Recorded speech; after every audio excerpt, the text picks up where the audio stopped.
Hello, Mrs. H here. The hormonal control of the menstrual cycle is pretty tricky, so I'm going to show you a technique that will really help you to learn it. So make sure you watch to the end because there's a practice question as well. The purpose of the menstrual cycle is to prepare the female body for a possible pregnancy. A baby girl is actually born with all her eggs, and when she reaches puberty, one of those eggs will mature and be released from the ovary each month. The female reproductive system can be seen behind the urinary bladder, and if we look more closely at just the reproductive system, we can see the egg or the ovum, the ovary, which is where the eggs are stored, the uterus lining, which will need to be nice and thick, ready for possible fertilized egg to implant, the cervix, which is at the end of the vagina, and this is a uterus space where a developing embryo and then fetus can grow. This is one of the fallopian tubes through which an egg that has been released from the ovary can be moved by the cilia lining the fallopian tube. There are three main parts involved in the menstrual cycle: the pituitary gland, which is found in the brain, the ovary and the uterus lining. The hormonal control of the menstrual cycle, as I've mentioned before, is complicated. So this is a technique that you need to learn, and practicing it again and again is going to really help. The first hormone secreted is FSH, follicle stimulating hormone, and this is secreted by the pituitary gland into the blood. FSH targets the ovary, causing an egg to mature and estrogen to be secreted. Estrogen circulates in the blood and causes the uterus lining to repair and thicken. Estrogen also inhibits any more FSH from being made. So that means it stops any more FSH from being made because we only want one egg to mature. And when the estrogen concentration increases in the blood, that increase will stimulate the pituitary gland to secrete another hormone called LH, which is known as luteinizing hormone.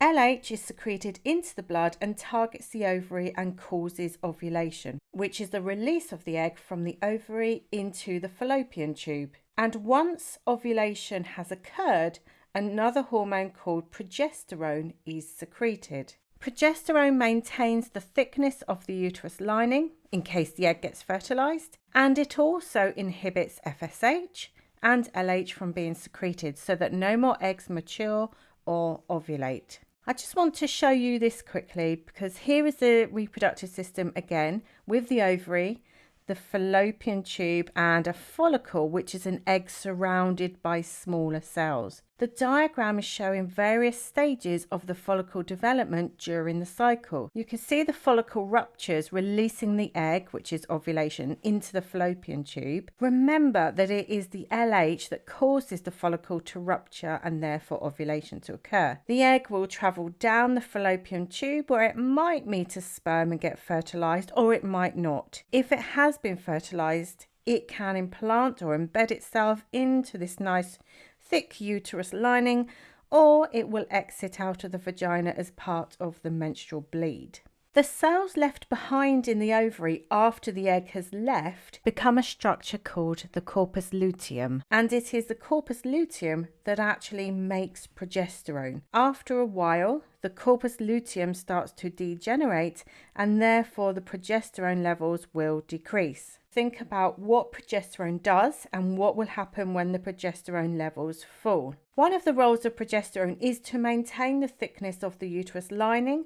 So if the levels fall, the uterus lining can no longer be maintained and it will start to break down. This is called menstruation. Progesterone also inhibits FSH. So if progesterone levels fall, FSH is no longer being inhibited. In other words, FSH is secreted by the pituitary gland again, and the cycle begins again.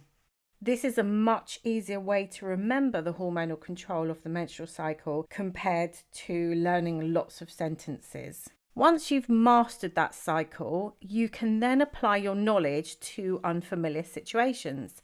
Look at this graph, for example. It shows the pituitary hormones, the ovary, the ovarian hormones, and the thickness of the uterus lining over the time of the cycle taking place. The textbook average for a menstrual cycle is 28 days, but in real life, this is going to vary between individuals. Presuming we are working with this textbook 28-day cycle, we can see the peak in LH just before day 14. We know that it is the increase in estrogen that stimulates LH, and then LH causes ovulation to occur. We know the corpus luteum is left behind in the ovary, and it is that is responsible for secreting progesterone, which is why the progesterone levels can be seen to be increasing here. When progesterone levels fall and are low, the uterus lining breaks down because we know that progesterone is responsible for maintaining the thickness. So if it's not there, the lining is going to break down. The increase in estrogen causes the uterus lining to repair and thicken. So we can see that those two match up as well.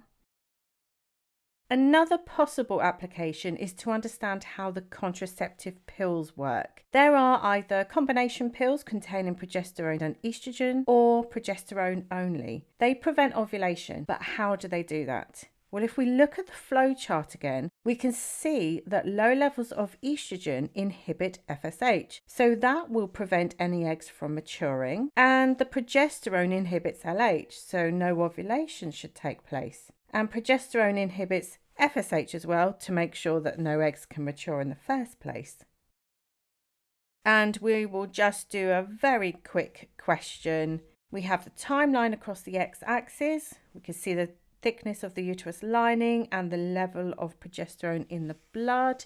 Where in the ovary is progesterone produced?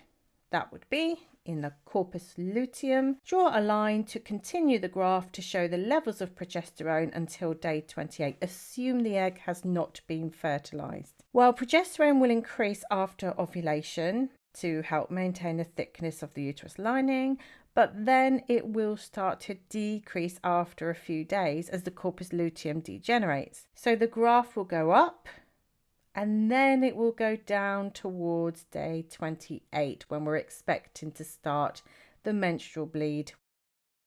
If you head over to biologybreakdown.co.uk, I do have a work pack on this which has got diagrams for you to label, it's got notes, it's got some fact recall questions and some longer application questions if you want to give it a go. And there is a much neater flow diagram for you in that pack if you'd like to use it. Thanks for watching. If you found the video useful, please like and subscribe to keep up to date with new content.